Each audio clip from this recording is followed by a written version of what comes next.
আজ শুভ মহালয়া। পিতৃকুলের অবসানের পর দেবীপক্ষের সূচনা ঘটবে আজ। আর হিন্দু শাস্ত্র মতে আজ তর্পণ করা হয়, অর্থাৎ পূর্বপুরুষের শান্তি কামনায় পবিত্র গঙ্গায় স্নান করে সকালে, এবং সেই মতো নদীয়ার বিভিন্ন নদীর ঘাটগুলিতে সকাল থেকেই ভিড় লক্ষ্য করা যায়। এবং শান্তিপুর বাজার ঘাটে একই চিত্র, সকলে প্রচুর মানুষের ভিড়। এখানে অনেক ব্রাহ্মণের সহিত সকলের তর্পণ করতে দেখা গেল। মূলত নিজেদের পূর্বপুরুষের আত্মার শান্তি কামনায়, মঙ্গল কামনায় এই তর্পণ করা হয়। চলুন দেখে নেব সেই চিত্র। আপনারা দেখছেন নিউজ নদিয়া এক্সপ্রেস। চ্যানেলটিকে সাবস্ক্রাইব, লাইক, শেয়ার এবং ফেসবুক পেজটি ফলো করুন।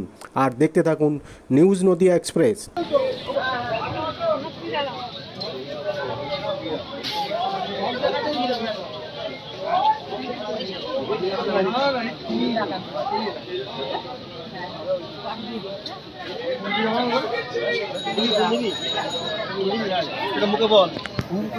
উত্তর দিকে মুখ করুন।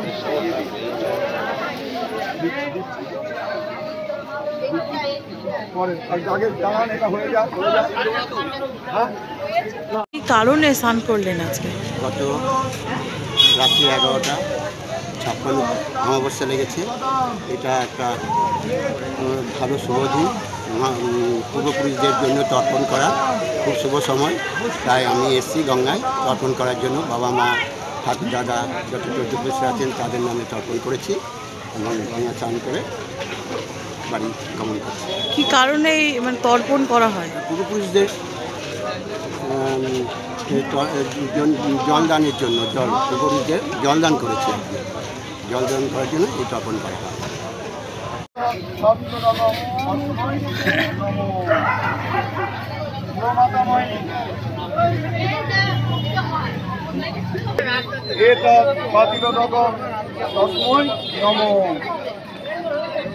আচ্ছা, বন্ধু বান্ধব কারোর আছে যদি তাকে দিয়ে দিন। নরকেশু সমন্তেষু যতনেষু চ জ্যেষ্ঠিতা যষ্টমায়নং তদিয়ত্তে সলিলং ময়া। আচ্ছা, আগুনে পুরা কেউ আছে, যার না থাকলে দেবেন না, ঠিক আছে। সরি 3বার দেবেন। আবক্রা পুনলোকা কিন্তু সর্বে মাতৃমাতা মহোদয় অর্চিতং কুলকটিনাং সপ্তদ্বীপ নিবাসিনাং ময়া দত্তেনা ভুবনত্রয়ং। 3বারে জলটা ফেলুন। লক্ষণ উত্তম জগতম টিপতু। 3বারে জলটা ফেলুন। আচ্ছা, এবার জল তুলে যার যার বস্ত্র নিয়ে কারণে স্নান করা হবে? আজকে আমাদের শাস্ত্রীয় মতে পিতৃপক্ষের অবসান। এই মহালয়ার দিন পিতৃপক্ষের শান্তির উদ্দেশ্যে, পূর্বপুরুষের উদ্দেশ্যে আমাদের আজকে তিল তর্পণ করা হয়। সেই উদ্দেশ্যেই আজকে এই মহালয়ার ভোরবেলায় পুণ্যলগ্নে আমরা স্নান করে তিল তর্পণের মাধ্যমে আমাদের পিতৃপুরুষের উদ্দেশ্যে আমরা জলদান করি। এটাই আজকের দিনের নিয়ম।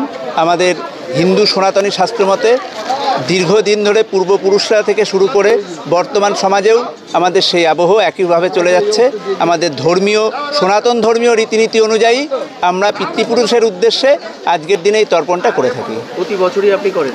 হ্যাঁ, আমি প্রতি বছর বলতে এবারই প্রথম, কারণ আগেরবার আমার বাবা মারা গেছেন এবং যারা এখানে আসেন তারা প্রত্যেক বছরই পূর্বপুরুষদের উদ্দেশ্যে এই তর্পণগুলো করে থাকেন। আচ্ছা, এই তর্পণের নিয়ম কি? মূলত কি এসেই শুধু স্নান করা নাকি অন্য? এখানে ব্রাহ্মণ থাকেন, তারা আমাদেরকে, পুরোহিত যারা আছেন তারা মন্ত্র উচ্চারণের মাধ্যমে তিল, হরিতকি, পুষ্প, তুলসী পাতা, গঙ্গা জলের মাধ্যমে আমরা পিতৃপুরুষের উদ্দেশ্যে সেই নিবেদনটা করে থাকি। আপনার নাম? আমার নাম প্রহ্লাদ বিশ্বাস, বাতকুল্লা বাড়ি।